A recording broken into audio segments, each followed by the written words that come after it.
Following the creation week, we enter directly into what I call the Edenian Epoch. This is the period of time between the creation week and the fall when humans lived in the Garden of Eden.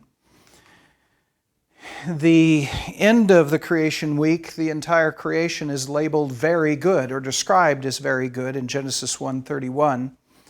We deduce from that it is a time of shalom.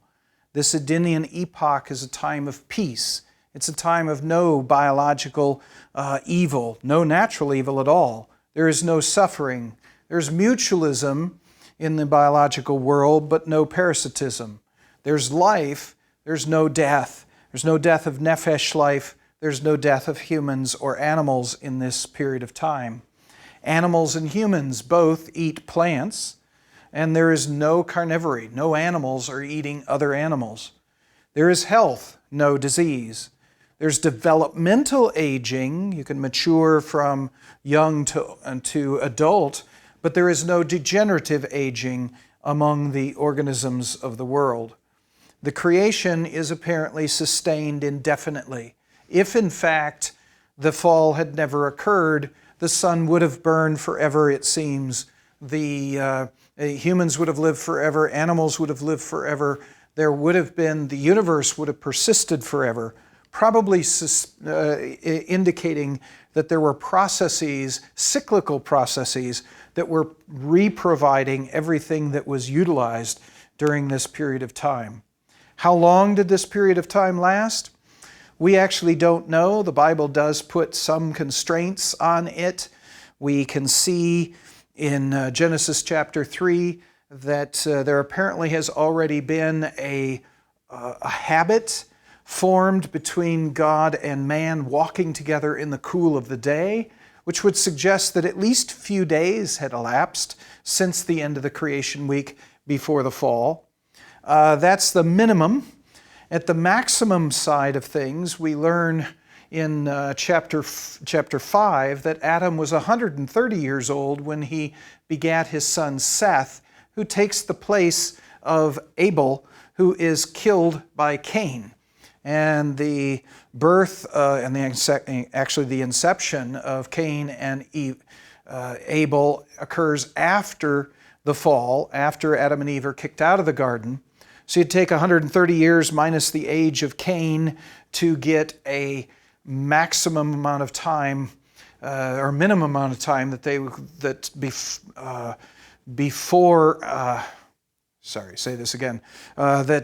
you take 130 years as the age of Adam, subtract the age of Cain at the murder of his brother, and that gives us a minimum amount of time that elapsed after the fall before Adam bore his child. That could mean there's as much as 60 years of time between the creation week and the fall. We don't know how much time actually elapsed. I'm inclined to think maybe a few years of time. This period of time, the Edenian Epoch, turns out to be a foundation for an ethic for us. For what happened during this period of time, this period of shalom, of peace, this period of no biological evil, is the standard. This is what God wanted. This is what God created man to live in until man sinned from it. It's something of the nature of things it's going to be after God recreates it and cleans everything up again.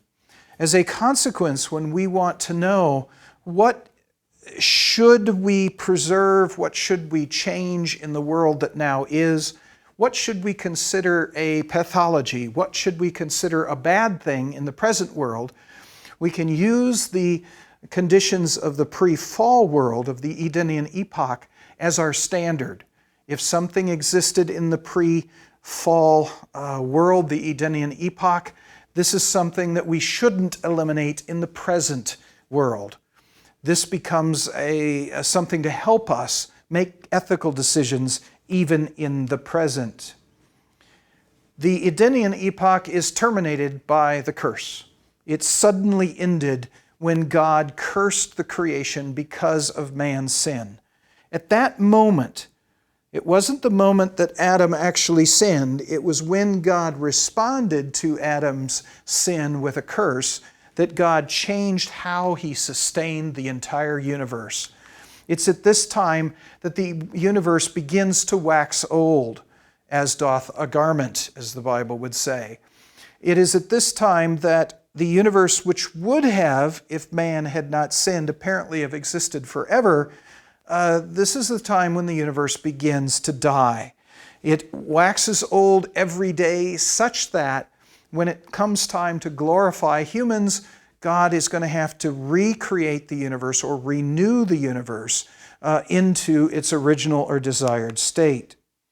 It's at this particular point in time that biological repair processes, which in the Edenian Epoch were probably perfect in the sense of fully repairing any damage that might have occurred within biological systems, becomes less efficient, just a little bit less efficient. As a consequence, over time following this event, degenerative aging is going to enter into the creation. Organisms are not just going to mature up to maturity, they're going to degenerate towards dying of old age, of natural processes.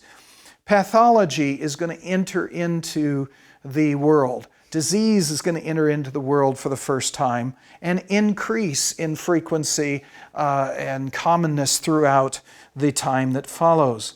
Genetic load is going to come in for the first time. Before this, there were no mutations in the genetic material of any organism.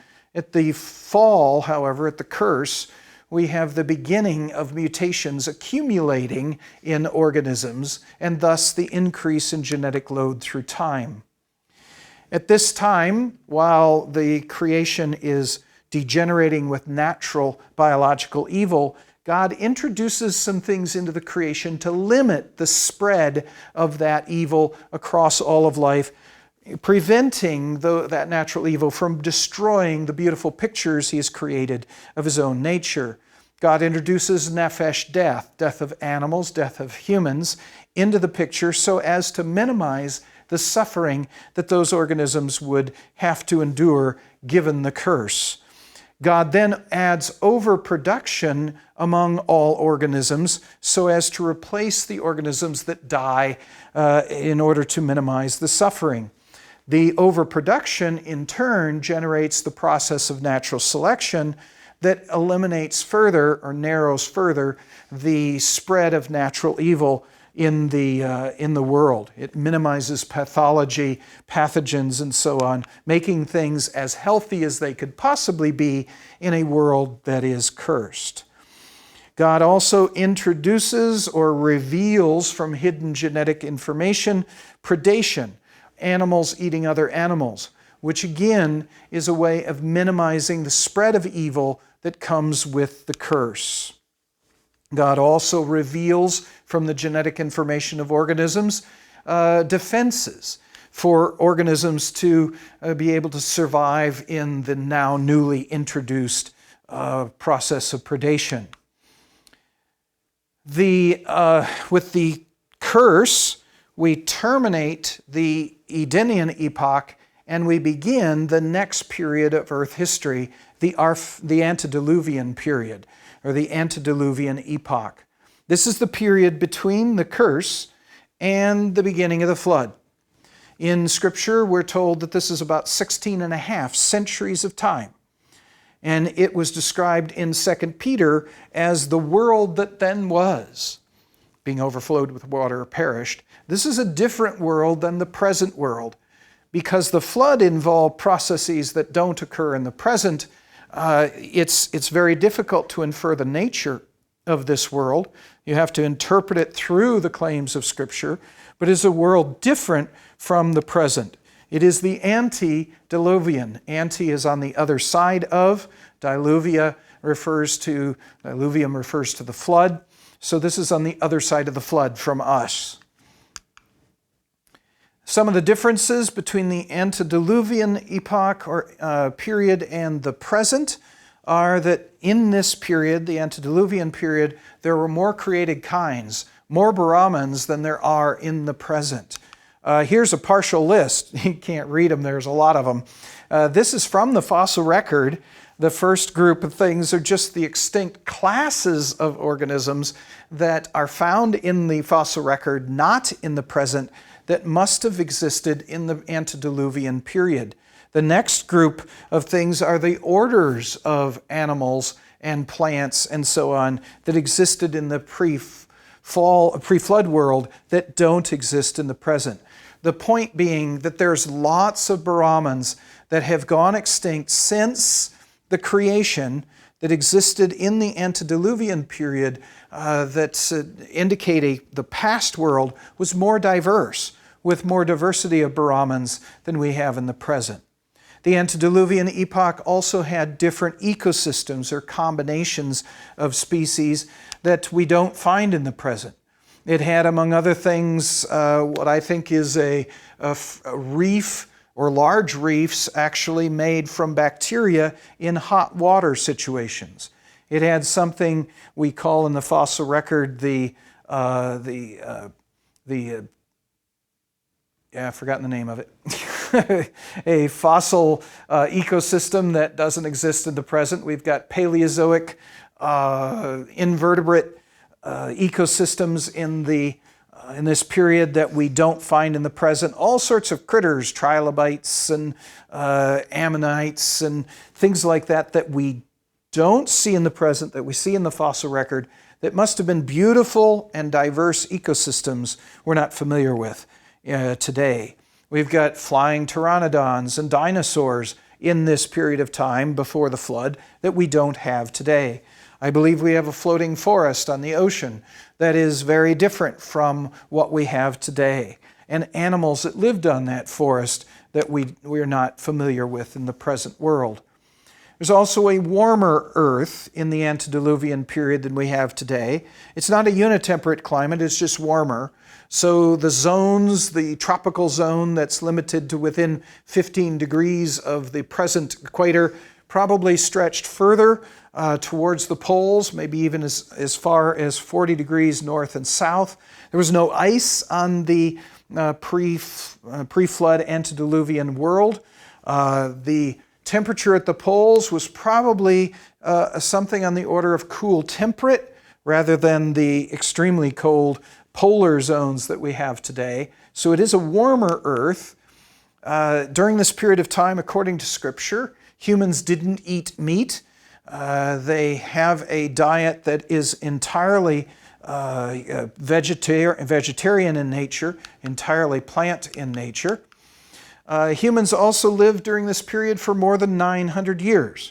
People have often speculated about how that might be, what conditions on the earth would have allowed that to be. Most probably it's not due to environment or what people were eating, but rather is entirely a genetic phenomenon. God programmed humans to live that long after the curse, and He reprogrammed them again following the flood so that their longevities, their lifespans decreased towards the present. The Antediluvian period epoch probably involved changes from the beginning of the epoch to the end, which actually would warn people of what is about to happen. The end of the Antediluvian epoch is going to be the flood, a judgment on human sin. But I would suggest that God made it clear to humans long before the flood that things weren't going the way they're supposed to go, and that things were falling apart, and God was about to do something very serious. I think they were supposed to get the message and in fact change their behavior, which in fact people did not do. First of all, we see directly from the biblical account that there's an increase in evil, moral evil in particular. We have humans apparently being very cruel, murder increasing. It says that violence filled the earth, all flesh filled with violence, which at first glance, looking at it, you'd think, oh, we're referring to all humans showing violence. But of course, nephesh is the word translated flesh, refers actually not just to humans, but also to animals. So there's a suggestion here that not only were humans morally evil during this period and increasing their moral evil, but animals also were being nasty, were being cruel. Violence was spreading across the earth in both animals and humans. It's likely that because the fall is the introduction of carnivory and disease and all of that, that it would have started out with very low frequency at first, very little disease, and then disease would increase with time. So my suspicion is that during this period, there's an increase in disease, in violence of both animals and humans. The world is unpleasant in that regard, and increasingly unpleasant as it moves towards the flood. There's also suggestions in the biblical text that the work of humans in trying to get food out of the ground becomes increasingly difficult during the pre-flood world, the Antediluvian period. Because when we see Cain killing his brother, God punishes Cain not by Cain being put to death, capital punishment. That's not introduced until after the flood. Instead, Cain is punished by the ground not producing food that it otherwise would, which suggests that Cain is cursed for murder by cursing the ground and cursing plants, which suggests wherever Cain went, it would curse the ground. And there's a suggestion that, in fact, God punished all murder in the same sort of fashion, which would have increasingly made the earth, the soil, not yield what it had before in terms of food, and it would become increasingly more difficult to make a living farming throughout the course of the Antediluvian period. By the time we get to the birth of Noah, which is 600 years before the flood, his father names him Noah because in his days, so Jared would argue, in his days, we will find rest from our work, from our toil. So apparently in the days of Noah, which is pointing to the flood, there would be an end to this toil that humans are under trying to raise their food for a living. And that suggests that, in fact, that the ground is becoming increasingly difficult to get food from. That's 600 years before the flood. Also at the end of the flood, or actually after the flood, God promises that he would never again curse the ground for man's sake. Now, the cursing of the ground at the time of the curse on Adam is still in effect. So what does God mean by saying he will no longer again curse the ground? It's not referring to the curse at the time of Adam's sin. It is apparently applied to the time of Cain's sin. So he says at the end of the flood, I'm not going to curse the ground that way again. And then he institutes capital punishment, or introduces capital punishment. So apparently, rather than cursing the murder of humans by cursing the ground, he is now going to say, okay, now from now on, after the flood, if a person kills another person, they are to be put to death. I'm no longer going to curse the ground. So this is an implication that, in fact, the ground before the flood was increasingly deteriorating, creating an economic catastrophe, a shortage of food, an increase in work as we get closer and closer to the flood. There's also it's very likely that there was an increase in earthquakes leading up to the flood. If we're right about the mechanisms of the flood that we have been able to deduce geologically, it's not likely that the flood was, in one sense, a very sudden event. It was led up to, that the earth was deforming, ready to break at the time of the flood, even if the break itself the breakup of the fountains of the great deep was a very sudden event. The tension in the earth that led up to that event may have been gradual and additive until the day that they finally actually broke. And this motion, this tensional motion, is likely to have been associated with earthquakes. And those earthquakes probably would have increased in frequency leading up to the flood. They wouldn't have been necessarily huge earthquakes, but it's hard to imagine that the earth wasn't being shaken by the events that are leading up to the flood. So what we have is are a number of things things are getting worse and worse leading up to a significant event that we know of as the flood. And it's all preparing the earth, warning humans that there's a judgment about to come on humans, which is going to affect animals as well.